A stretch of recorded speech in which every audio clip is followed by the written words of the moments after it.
selamat sore Tribuners. Kita bertemu kembali di acara Selamat Sore Medan, program yang menghadirkan 3 berita menarik disertai diskusi pada edisi hari Jumat tanggal 22 September 2023. Kita agak sok ini ya Turul ya. Iya, karena lagi ngobrol tiba-tiba ini karena tadi nggak ada jaim-jaimnya juga tadi. Nggak ada musiknya, kayaknya memang lagi ada biasanya Pak Produser aja ada masalah. Agak beda orang beda ini ya. Ya namanya juga cara suka-suka ini Kak. Mungkin saya. Baik Tru, ini saya yakin ini Tru, para Tribuners pasti sudah menunggu ini. Ya. Apa sih yang mau kita bacakan untuk berita pada hari ini ya Tru? Nah, baik. Untuk kita tidak berpanjang kenalan dulu. Iya, kita tadi udah kenalan tuh. Tapi nama sudah kita ada sudah nama muncul, ya di sini ya. Baik. Ya. Kita mulai dari berita pertama ya. Masih dari lanjutan dugaan eksploitasi anak ya. Dinas Sosial Kota Medan kembali melakukan pemeriksaan ke Panti Asuhan Rinteraya di Jalan Rinteraya, Kelurahan Simpang Selayang, Medan Tuntungan. Nah, pemeriksaan dilakukan karena banyaknya laporan warga bahwa panti asuhan itu diduga melakukan eksploitasi anak dengan cara meminta bantuan melalui live media sosial TikTok. Kepala Dinas Sosial Kota Medan Hoirudin mengatakan pemeriksaan tersebut dilakukan pada hari Kamis malam. Dikatakannya dengan dibantu aparat kepolisian dan camat lurah setempat pemeriksaan dapat dilakukan. Nah, bagaimana hasilnya? Kata Hoirudin bahwa panti asuhan ini tidak terdaftar dan tidak memiliki izin operasional sebagai panti asuhan dari Dinas Sosial. Untuk itu katanya 15 anak panti asuhan tersebut sudah diamankan oleh pihaknya. Nah, jadi total ada 40 anak yang saat ini diamankan dari 2 panti asuhan ke tempat sementara, yakni di Sentra Bahagia milik Kemensos di Jalan Willem Iskandar, Medan Tembung. 2 panti asuhan itu yaitu Yayasan Tuna Kasih Olayama Raya di Jalan Pelita 4 dan Panti Asuhan Rinteraya di Jalan Rinte Simpang Selayang. Nah, saat ini pemilik Panti Asuhan Rinteraya sudah diserahkan ke pihak Polsek setempat. Nah, seperti apa videonya? Mari kita saksikan bersama-sama.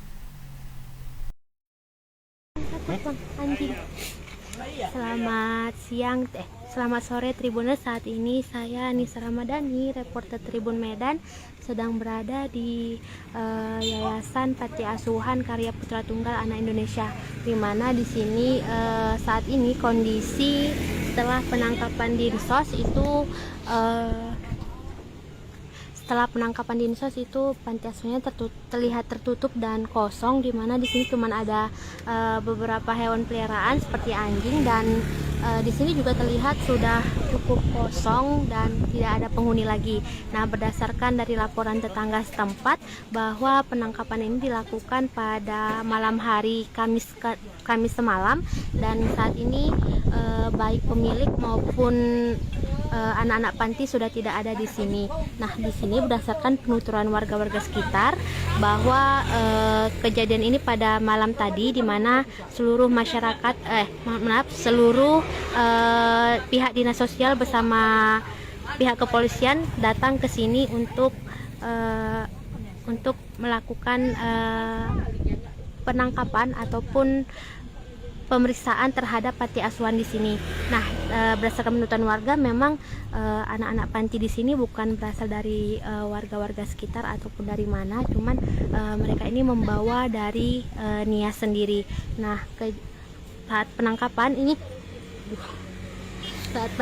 ini juga terjadi pada malam hari, di mana itu dinas sosial juga masuk ke dalam ruangan dan langsung membawa anak-anak panti tersebut ke pihak rumah kementerian rumah penanganan kementerian anak-anak. Nah, kemudian anak-anak di sini juga berjumlah sekitar 19 sampai 15 orang seperti itu. Iya. Ya baik, itu tadi tayangan dari reporter kita Panti Asuhan, dari Panti Asuhan di Jalan di Medan Rinteraya. Selayang. Medan Rinteraya itu daerah Medan Tembung ya. Medan Tuntungan. Ya, Medan Tuntungan. Ya baik, untuk melihat seperti apa laporan dari reporter kita, sudah terhubung dengan reporter kita Anissa. Selamat sore Anissa. Selamat sore Bang Truli dan juga Pak Eti. Pak Eti ya. Oke, baik. Nah, ini ada yang bisa dijelaskan? Ini kan sudah berlangsung cukup lama nih. Mungkin ada keterangan dari pihak dinas sosial ya. Bagaimana proses selanjutnya terhadap 40 anak? Ini tadi di sini disebutkan sudah 40 anak yang diamankan sementara ke rumah 25 Bahagia. dan 15 ya. Baik, tadi juga kita sempat konfirmasi ke dinas sosial, di mana sejauh ini memang Dinas Sosial masih mendata anak-anak tersebut untuk dipulangkan ke orang tuanya apabila anak-anak tersebut orang tuanya dikatakan cukup mampu. Namun apabila tidak mampu, maka anak-anak ini akan ditempatkan di tempat panti asuhan yang lebih layak. Nah, sejauh ini memang kalau untuk panti asuhan yang baru diperiksa oleh pihak Dinas Sosial, sejauh ini ada 15 orang anak, di mana tidak ada anak bayi di sini. Hanya saja penangkapan ini dilakukan berdasarkan laporan warga sekitar, di mana adanya pengeksploitasi anak di sekitaran panti asuhan ini, Bang. Dan sejauh ini juga tadi dari berdasarkan laporan warga-warga sekitar, banyak yang cukup kaget akan penangkapan ataupun pemeriksaan di panti asuhan ini, karena menurut mereka sejauh ini pemilik panti asuhan ini memang berasal dari Nias, dan anak-anak yang ada di sini memang merupakan warga Nias, tapi mereka tidak mengetahui apakah anak-anak Nias ini memang dibawa mereka dari Nias atau bagaimana. Nah, sejauh ini juga mereka mengakui bahwa anak-anak Nias ini cukup dijaga dengan baik, dan tidak ada namun kalau untuk live di malam hari seperti live TikTok untuk meminta uang atau gift itu mereka belum mengetahui. Namun tadi berdasarkan amatan Tribun Medan dari IG TikTok mereka ataupun di aplikasi IG atau TikTok itu pengikut mereka itu sekitar 200-an, sehingga belum ada kemungkinan bisa melakukan live di sini. Namun juga sejauh ini menurut warga sekitar rumah panti sosial ini rumah panti asuhan ini memang baru berdiri 3 bulan, di mana pemilik panti asuhan ini juga berasal dari anak-anak yatim piatu dulunya, Bang. Dan sejauh ini untuk pemilik panti asuhan maupun anak-anaknya sedang berada di rumah sosial, sementara kalau untuk bapak asuhnya itu sejauh ini masih dipisah oleh pihak polisi setempat, Bang. Anissa, kalau untuk sehari-hari aktivitas anak-anak itu sendiri bagaimana? Apakah warga ada yang mengetahui? Apakah mereka bersekolah? Dan kira-kira seperti apa sih kegiatan mereka sehari-hari? Kalau dari pengakuan warga, memang anak-anak di sini kegiatannya itu hanya mengaji, terus bermain bola kalau sore hari, dan kegiatan-kegiatan positif lain, Kak. Nah, namun memang sejak adanya yang kemarin ditangkap itu kasus live TikTok panti asuhan itu, jadi mereka juga terkena karena mungkin kalau dari laporan sekitar mungkin karena adanya laporan dari pelaku yang ditangkap kemarin, Kak, seperti itu. Nah, sejauh ini kalau dari Instagram ataupun TikTok mereka sendiri itu kegiatannya juga kegiatan positif, di mana kalau menjelang maghrib ataupun malam hari itu mereka melakukan kegiatan ibadah. Kalau pagi mereka semua juga dikatakan sekolah semua dan tidak ada yang tidak sekolah. Dan kalau sore hari itu mereka bermain seperti anak-anak biasanya. Namun mereka makanya itu warga setempat merasa kaget akan penangkapan ataupun pemeriksaan di rumah panti asuhan ini, Kak. Iya, kalau ini kan tadi tidak diketahui ya, atau katakan tidak ada izin begitu ya panti asuhan ini ya. Kemudian warga sekitar apakah memang tahu bahwa itu memang adalah sebuah panti asuhan? Kalau kita lihat dari videonya sepertinya tidak ada ya, atau itu ya warna ungu itu yang warna merah. Ada ya. Artinya memang rumah ini menunjukkan bahwa mereka adalah panti asuhan begitu, walaupun tidak ada izinnya begitu ya, Nisa ya? Iya, jadi memang sebenarnya rumah ini rumah dikontrakkan dan mereka menyewa di sini baru 3 bulan berjalan, Kak. Namun memang warga setempat tidak mengetahui apakah ada izin atau tidak. Tapi setahu mereka kegiatan-kegiatan yang dilakukan di panti asuhan ini cukup positif, Kak. Ya, terus ada mau ditanya? Ya. Artinya sekarang ini ada dua panti asuhan ya yang diperiksa gitu ya. Satu sudah melakukan live dan mengumpulkan uang, berarti satu lagi belum, seperti itu. Yang satu lagi ini masih tahap pemeriksaan, Bang. Iya, oke, baik. Satu lagi mungkin ada lagi pertanyaan. Kemudian dari pihak kepolisian sendiri, Anissa, apakah ini juga akan dikenakan dengan undang-undang terkait dengan eksploitasi anak? Kalau sejauh ini dari laporan Dinas Sosial itu masih tahap pemeriksaan, Mbak, untuk pemilik pantinya, dan saat ini belum ada laporan lebih lanjut dari Dinas Sosial, Kak. Ya. Kemudian selain dugaan mengemis melalui media sosial, apakah ada dugaan-dugaan lain semacam eksploitasi kekerasan fisik dan yang lain-lain itu dari kedua panti asuhan ini, Anissa?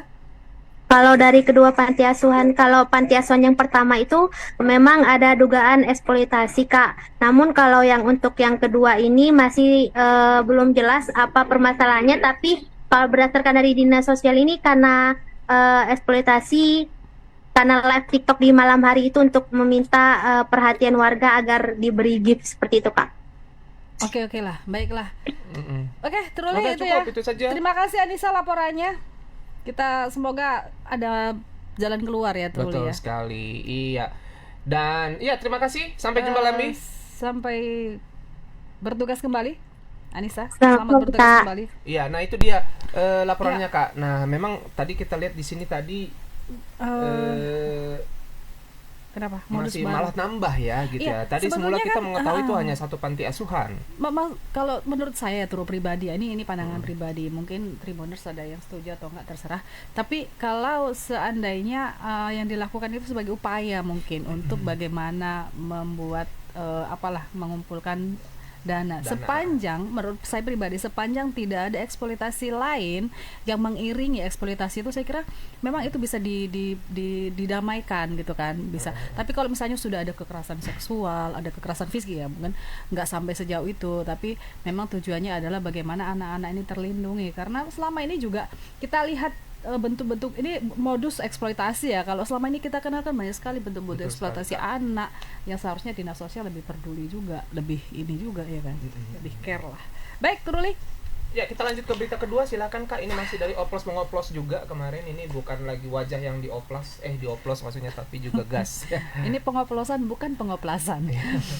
Ya, Tribuners, Satreskrim Polrestabes Medan menggerebek tempat pengoplosan gas LPG subsidi di kawasan Jalan Jermal 12, Kecamatan Medan Denai. Dari lokasi, petugas mengamankan 4 orang pekerjanya dan 1 orang pemilik bernama Erwin Syahputra yang telah ditetapkan sebagai tersangka. Menurut Kasat Reskrim Polrestabes Medan Kompol Teuku Fatir Mustafa, penggerebekan ini dilakukan setelah pihaknya menerima laporan dan melakukan penyelidikan.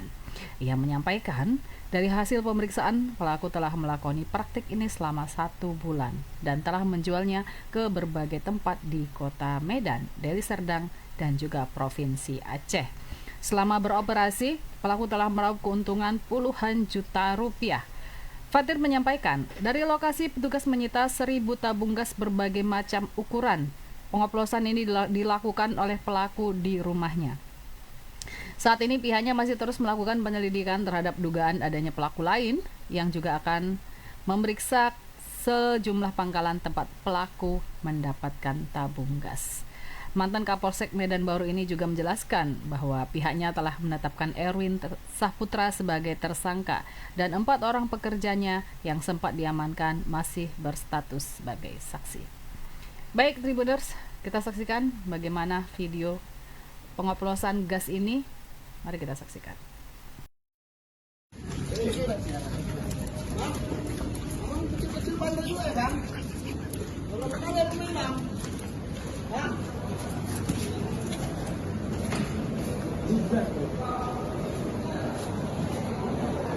Mana tuh, Bang?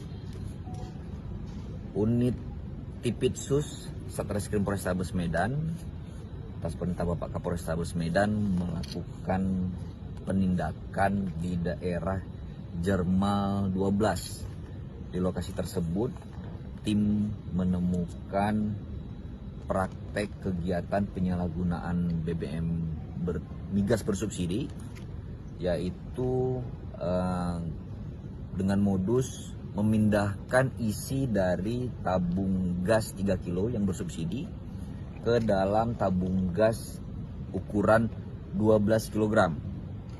Jadi praktek ini dilakukan oleh tersangka untuk kemudian tersangka menjual ke daerah, informasinya di daerah Medan dan sekitarnya, dan juga sempat dibawa ke Aceh.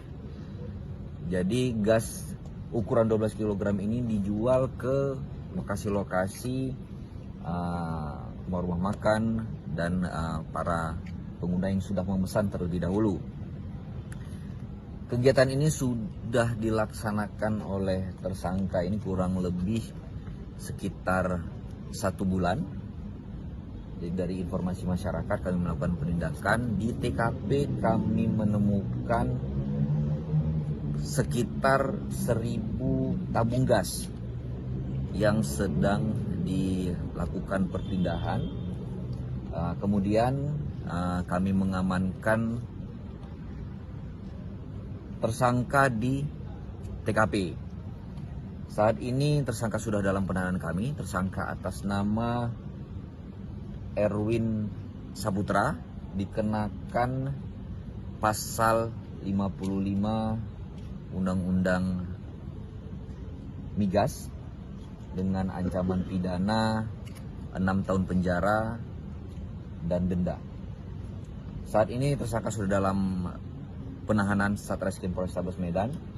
Terhadap pelaku lain saat ini sedang kami lakukan pendalaman karena kami duga yang bersangkutan ini melakukan kegiatan ini tidak sendiri, sehingga kami sedang mendalami beberapa nama yang erat kaitannya dengan tersangka.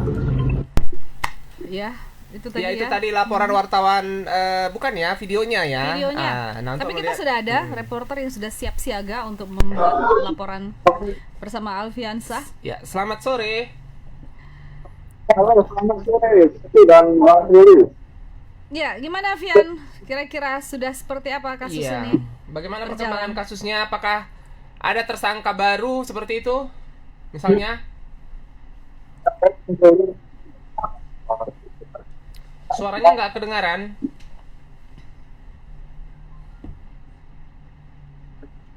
Halo, Bang. Ya,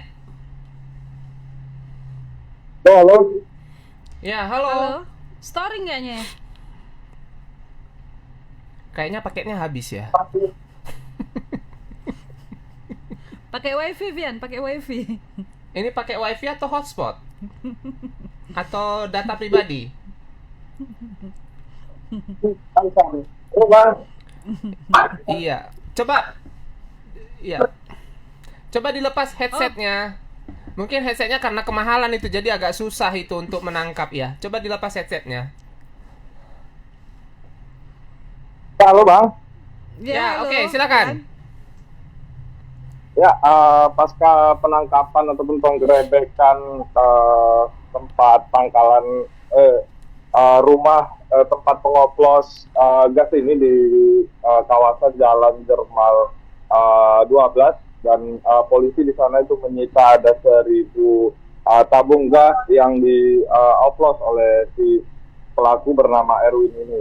Nah, saat ini polisi masih terus melakukan pengembangan dan penyelidikan terkait adanya dugaan pelaku lain.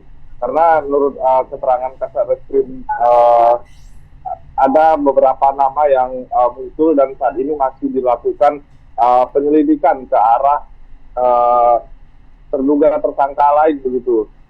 Nah, ke depan polisi juga akan melakukan pemeriksaan terhadap pangkalan-pangkalan gas, tempat di mana pelaku ini mengambil atau memperoleh tabung gas yang dilakukan pengoplosan. Begitu, Bang. Oke, nah, artinya dalam hal ini masih hanya ada satu tersangka ya? Ya, kemarin memang ada 5 orang Yang pria dipanggil? yang diamankan dari lokasi tempat gas ini. Nah, 4 dari kelimanya ini merupakan pekerja dan statusnya sampai saat ini itu masih menjadi saksi karena keempatnya ini merupakan karyawan dari si pelaku. Nah, sejauh ini memang masih 1 orang saja yang ditetapkan sebagai tersangka. Dia merupakan pengelola dari gas oplosan ini, begitu, Bang. Ya. Kira-kira ada kemungkinan bahwa ini akan ada tersangka lain, Fian? Ya, kemungkinan mungkin saja, Kak, setelah polisi melakukan penyelidikan dan mendalami kasus ini, karena dari pengakuan dari si pelaku Erwin ini itu ada muncul beberapa nama yang saat ini masih dilakukan pemeriksaan ataupun masih dilakukan penyelidikan oleh pihak kepolisian, Kak. Kalau untuk ini modusnya seperti apa, Pian? Mungkin bisa dijelaskan sedikit. eh, Ya, bagaimana untuk pengoplosan? modus dari pelaku ini melakukan pengoplosan gas itu dengan memindahkan gas dari tabung 3 kg yang bersubsidi itu dipindahkan ke tabung gas 12 kilo. Itu ada 3 atau 4 tabung gas ukuran 3 kilo itu yang dipindahkan ke tabung gas 12 kilo. Nah, setelah itu pelaku ini menjual gas 12 kilo itu dengan harga normal kisaran sekitar 200. Nah, dari situlah si pelaku ini meraup keuntungan, Kak. Begitu, Kak. Kira-kira berapa selisih harga dari subsidi ke di penjualan ya? Selisih harga yang dia dapatkan. Artinya kan selisih harga artinya keuntungan yang dia dapatkan dari penjualan tersebut. Untuk keuntungannya itu cukup besar ya, Kak, mengingat harga dari tabung gas 3 kilo ini kan sekitaran 16.000 ya, 16 atau 17.000 itu. Pangkalan. Dikali 3 atau dikali 4 dan dimasukkan ke tabung 12 kilo. Dan harga tabung gas 12 kilo itu kan kisaran sekitar 200 ribuan ya. Itu dia memperoleh keuntungan ada puluhan ribu, bahkan ada yang sampai ratusan ribu juga, Kak, per tabungnya. Iya ya. Oke. Iya, berarti memang, kalau misalnya ada 50 tabung saja yang 12 kilo dikali 100.000 itu sudah 5 juta ya? kalau dia sendiri sebetulnya gimana statusnya, pangkalan atau gimana? Dia itu bukan pangkalan, Kak. Dia itu seperti dia mengerjakan ini di rumahnya sendiri, Kak, dan tidak ada pelang pangkalan ataupun izin pangkalan. Dia itu membeli ataupun memperoleh tabung-tabung gas ini dan dari beberapa pangkalan dan dibawanya ke rumah. Nah, di rumahnya itu lagi kerjanya. Setelah itu dia menjual gas-gas tersebut ke beberapa rumah makan dan juga sempat ada dia mengirim ke provinsi Aceh juga, Kak, untuk diedarkan di sana, Kak. Tapi kira-kira aneh nggak sih yang dia bukan pangkalan, dia bisa mengumpulkan gas sampai begitu banyak, bahkan di situ ada sampai 1.000 tabung begitu ya. Ini kan sesuatu yang seharusnya mudah Sulit, diketahui iya. ya. Dia karena kan kayak kemarin ketika terjadi kelangkaan gas LPG ya, gas yang subsidi. Bahkan kita membeli ke pangkalan saja untuk 1 tabung gas saja harus menggunakan KTP, Truli. Iya. Iya kan? Ini dia bisa memperoleh tabung gas begitu banyak sementara dia segitu bukan status banyaknya. pangkalan. Ini kan agak aneh. Ini apakah memang ada kemungkinan kerjasama dengan pihak-pihak yang Tertentu lah misalnya ya. distributor atau pihak pangkalan begitu? Bagaimana polisi melakukan penelusuran terhadap hal itu? Ya, memang kecurigaan kita juga ada permainan juga ya, Kak, dari antara pangkalan dan juga pelaku ini. Makanya kita juga mendesak pihak kepolisian agar melakukan pemeriksaan juga dengan pangkalan-pangkalan tempat si pelaku ini memperoleh gas sehingga dia bisa mendapatkan tabung gas itu dengan jumlah ribuan, Kak. Makanya kita ke depannya masih mendesak pihak kepolisian untuk terus melakukan penyelidikan dan bisa mengungkapkan ini karena polisi juga dia sudah dalam pemeriksaan awalnya itu sudah muncul beberapa nama-nama yang kemungkinan itu bakal dijadikan tersangka juga, Kak. Begitu, Kak. Iya, karena pengecer BBM yang di jalan aja kalau membeli ke SPB itu kan harus ada izin khusus Iya, ya. betul sekali. Nggak bisa sembarangan gitu. Makanya kita agak aneh juga gitu. Iya. Mungkin agak melebar, Vian. Kasus kalian kemarin itu bagaimana yang ada ada ancaman intimidasi ya kalau nggak salah, itu kan dari pelaku pengoplosan itu. Sejauh ini bagaimana, Vian? Ya, sejauh ini update terakhirnya itu polisi masih melengkapi berkas-berkas perkara dan dengan segera akan melimpahkan perkara tersebut ke pengadilan ataupun ke kejaksaan, Kak, untuk dilakukan proses persidangan, Kak. Nah, sampai sejauh ini memang korban sendiri itu menyatakan masih menolak perdamaian meskipun banyak oknum-oknum yang mengaku ataupun menghubungi korban ini untuk melakukan perdamaian. Nah, sampai saat ini dari korban sendiri ataupun dari reporter kita sendiri itu masih menolak dengan katanya perdamaian, Kak, antara si pelaku ini dan korban, begitu, Kak. Iya, jadi mungkin perlu diingatkan juga kepada Tribuners ya bahwa kita kemarin itu ada sempat buat pengaduan ya terkait dengan ancaman dari salah satu terduga pelaku pengoplos gas bersubsidi berupa ancaman pembunuhan segala macam melalui media melalui handphone begitu ya, Vian ya. Dan Vian Iya, Kak. adalah salah satu yang bukan korban tetapi mendampingi korban untuk membuat pelaporan ke betul sekali. polisi. Banyak sekali memang ya. Oke lah.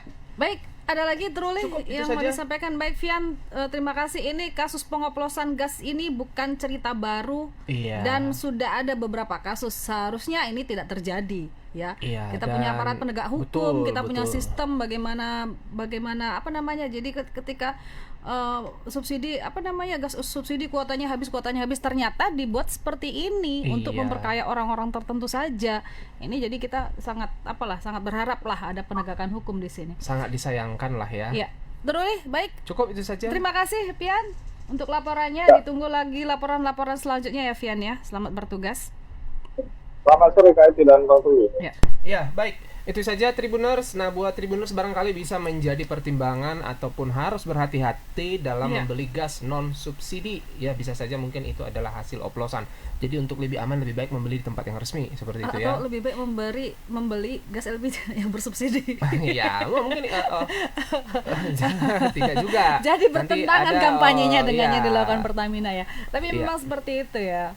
Memang ya. Nanti kalau orang kaya beli yang bersubsidi kan malu-maluin tuh orang kayanya. Baik, kita lanjut ke berita terakhir yaitu dari lanjutan soal solidaritas Rempang ya. Dewan Syarikat Melayu Langkat yang disingkat dengan DSML menggelar aksi solidaritas Rempang dengan doa bersama lintas etnis organisasi dan Syarikat Melayu Langkat yang dilaksanakan di Rumah Adat Melayu Langkat hari Jumat tanggal 22 September hari ini ya. Ketua DMSL Syukar Mulyamin mengatakan dalam kesedihan tersebut, pihaknya masih mendukung proses yang ada di Rempang agar bisa berjalan dengan adil dan bijak sehingga tidak ada lagi timbul hal-hal yang tidak diinginkan. Syukar berharap kepada pemerintah agar pihaknya meminta kebijaksanaan dalam hal memberikan hak-hak kepada masyarakat yang sudah ratusan tahun berada di daerah Rempang. Sementara itu, maklumat solidaritas Rempang yang dibacakan oleh Sekretaris Dewan Syarikat Melayu Langkat atau DSML Ilham Iskandar Zain meminta kepada pemerintah di dalam menyelesaikan konflik agraria jangan lagi ada tindakan kekerasan baik secara verbal maupun non-verbal. Ya, maka dari itu dalam penyelesaian konflik agraria harus mengedepankan cara-cara arif yang bijaksana, beradat, berperi kemanusiaan dan berkeadilan. Nah, seperti apa videonya? Mari kita saksikan.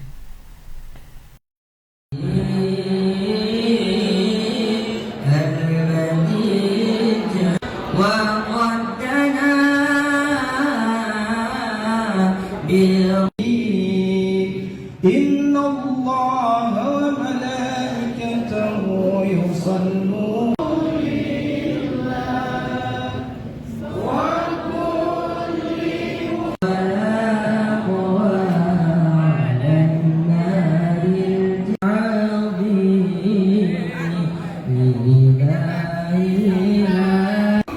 kami Melayu Langkat, khususnya masyarakat Langkat juga semua etnis yang ada merasa prihatin, tapi juga merasa sedih dengan permasalahan ini.